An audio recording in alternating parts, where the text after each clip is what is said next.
Question 7. Cyclohexanone can be deprotonated with LDA, lithium diisopropylamide, at low temperature to form an enolate anion. In class, I did say LDA is the one thing I expect you to know the structure for. This undergoes nucleophilic acyl substitution with ethyl benzoate to yield a beta keto carbonyl compound after acidic workup.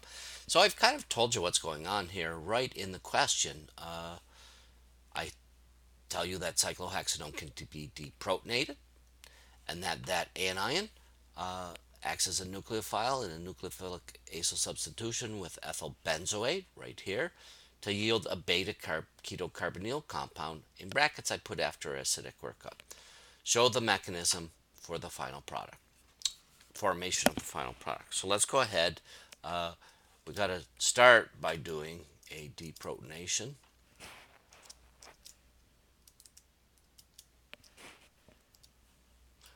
In here, I have drawn the structure with one of the protons. We realize that there's two protons in this carbon, and there's also two protons in this carbon. And lithium diisopropylamide is a strong base, and we realize that it can pull any one of those four protons off quite easily. And so let's just show that mechanism, and then I can reorganize the electrons that are involved in this carbon hydrogen bond because we're pulling off the proton. The electrons are remaining behind, and I'm going to go ahead and show them on the carbon. I could have formed the carbon-carbon double bond and thrown these electrons up and put the negative charge on the oxygen, but in this case I am going to put it on the carbon, and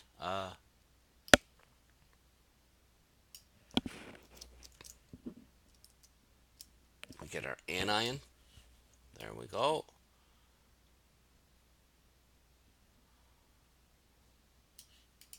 So now we have our anion. I've also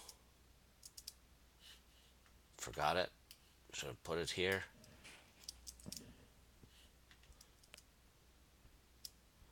I want to keep track of everything. There we go. We also have formed isopropylamine because that nitrogen pulled off that proton. What can this thing do? We talk about now that this undergoes nucleophilic acyl substitution with ethyl benzoate. There's our ethyl benzoate, so let's go ahead and push the arrows for that reaction. So these electrons, I'm going to show them attacking that carbonyl carbon, and when we attack that carbonyl carbon, we also have to promote the electrons that are in the pi orbital between carbon and oxygen up onto the oxygen where they will sit as a lone pair of electrons, and we get our tetrahedral intermediate.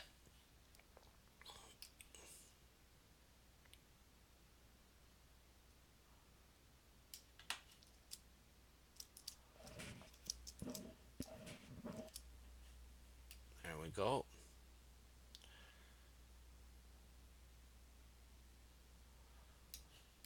There's our tetrahedral intermediate. We formed a bond between this carbon and this carbon. We see that right there. We've promoted our electrons up onto oxygen. There we go. This phenyl group is still attached, and this ethoxide group is still attached. What can this thing do? Well, we know we're going to reform our carbon-oxygen double bond. I'm going to indicate that. And then we have to kick something off. If we kick off this, we're just going backwards. We're not likely to kick off a phenyl group as a phenyl anion. That would be a unstabilized carbanion.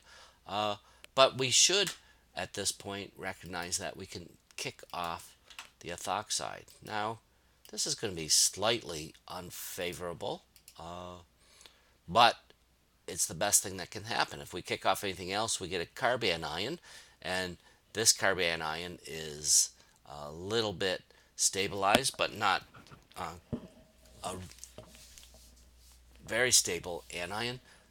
The best thing we can do then is kick off that ethoxide. And when we do that, there we go.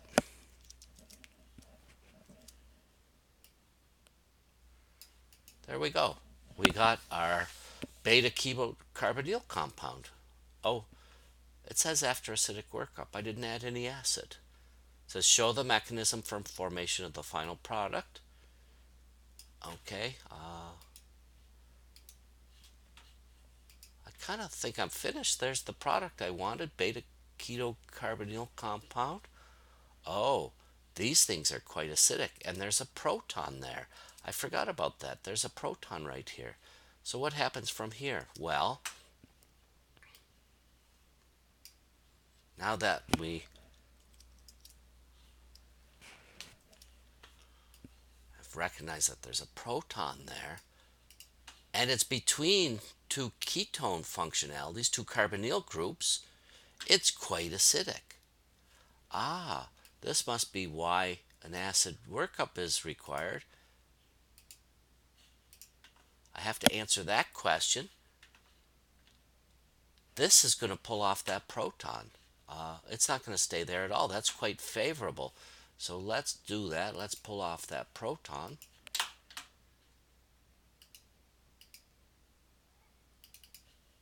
When we do that, we get a stabilized enolate ion that's quite stable because of the two carbonyl groups that can delocalize that anion.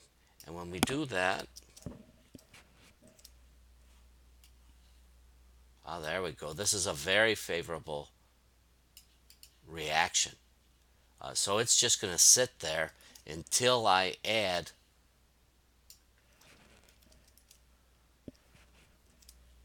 some acid. There we go. Why is an acidic workup required? Oh, because let's change that. Although the beta keto carbonyl compound is formed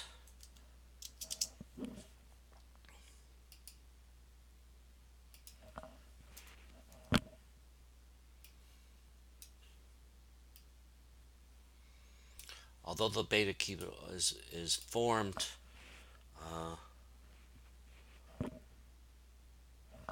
before any acid is added, it is very reactive as an acid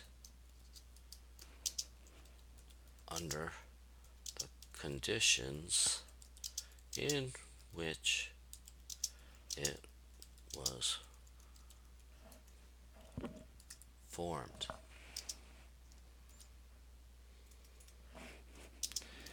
It will react with the ethoxide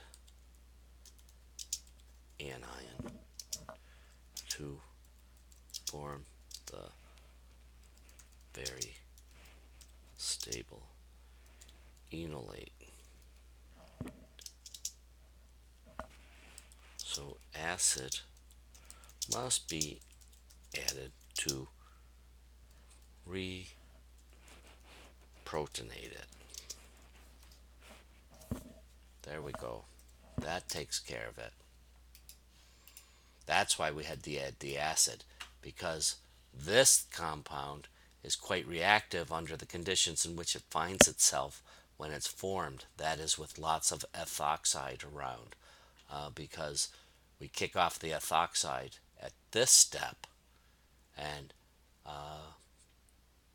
that is just going to pull off that proton. That's why we have to add the acid.